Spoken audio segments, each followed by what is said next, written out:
Today I'm going to read what I have written, and what I've written is just as important as what I have said. We make it seem as if we can talk and listen to each other, while we don't even listen to ourselves. We keep falsely blaming each other for not listening to us. But the issue of listening to ourselves is never accurately addressed. Once the issue is properly stated, we find we don't think about what we say because we adhere to the overt nature of language.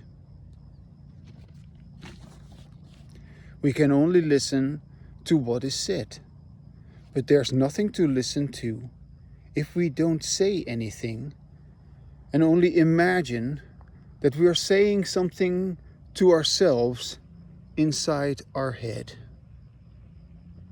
This fantasy of inner speech always undermines, alters, distracts, and contradicts what is actually being said and heard.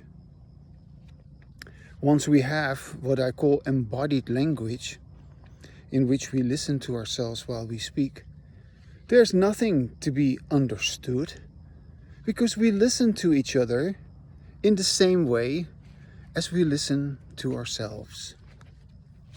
In other words,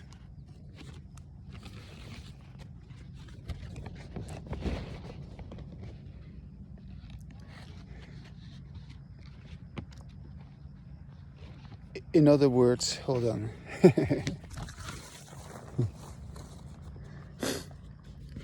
In other words, speaking is listening, because these two behaviors, they happen simultaneously at the exact same rate. And in written embodied language, like this writing here, I wrote it for you, yeah? In written embodied language, writing equals reading, because writing and reading behavior happen simultaneously at the exact same rate. And the clarity of spoken as well as written embodied language is unsurpassed and must be considered as the only correct way of using language.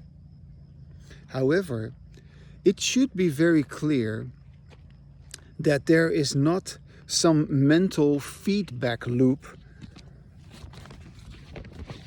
with which we presumably think about what we say or what we write, because there exists simply no inner language. The simplicity and pragmatism of embodied language stands, of course, in stark contrast to the immense conflicts and chaos that goes together with our usual disembodied language. Yeah, because in disembodied language we fantasize about inner language, because we are not listening to ourselves while we speak.